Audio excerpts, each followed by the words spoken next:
I thank you all for coming today. And for those of you who don't know who I am yet, hi, I'm Carlos Celdran. And I'll be your architectural and historical walking tour guide through the city of Manila and Intramuros. I was brought from the Philippines to do the stage version of the walking tour, which is kind of a challenge for me because I'm so used to the crutch of Intramuros being the second character in my performance that now I actually have to find some way to make that second character exist without actually being in the city. Because today's tour will require just a little bit of concentration.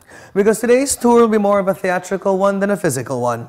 And we're not going to go on a very long journey at all. We're only going to go from the Fort Santiago to Manila Cathedral to Casa Manila and the San Agustin Church as we embark on a journey through Philippine history for people with no attention span. I think this is stuff that we all knew. I just put it all together in 2 hours. But there's nothing really in the tour that you can't really say, oh, that's a total surprise.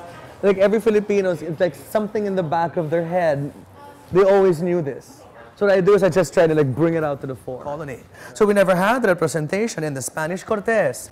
And we were never given a flag, just given a seal to symbolize Manila. And here is that seal. But for those of us who are familiar with Philippine culture, you probably recognize this seal as familiar. Because this seal is also the same seal as that of the Presidency of the Philippines. It is the same seal as that of current President Gloria Macapagal-Arroyo. Because it's the same seal as that of Malacanang Palace, where the President lives. But it's also the same seal as San Miguel Beer.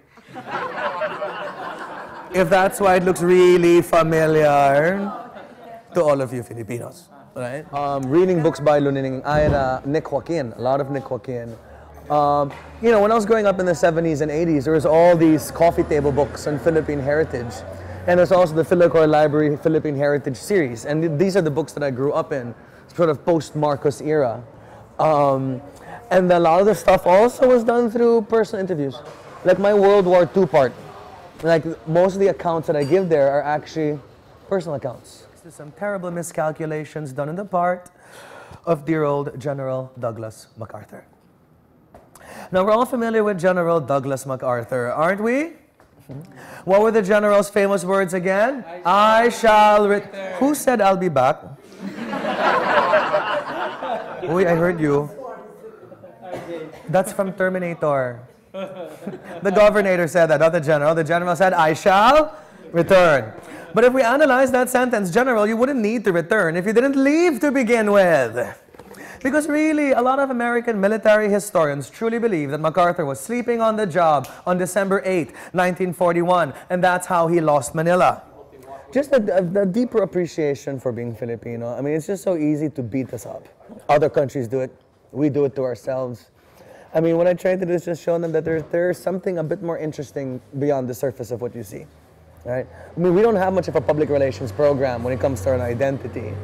So hopefully this will teach people, especially Filipinos, to be their own public relations program. Because, a lot of times when people talk badly about the Filipino, it's because we allow them to. Right? And I try to also do it through humor, because we also have to learn how to laugh at ourselves. Right? Because if you don't start laughing at yourself, trust me, someone's going to do it for you. And ultimately, let's just open up the pages of Philippine Tatler and read the names of Philippine society. And we'll read the names of the Tanhuatcos, the Tantocos, the Tacangcos, the Chancos, the Yongshacos, the Yongcampos, the Bings, the Cs, the Sams, the Kes, the Pecs, the Kims, the Kes, the Uitengsus, the Tihangkis, the Tampuntings, the Kohangkos. Come on. The Philippine elite will all have Chinese last names, but now given Spanish letters. And they really look like this.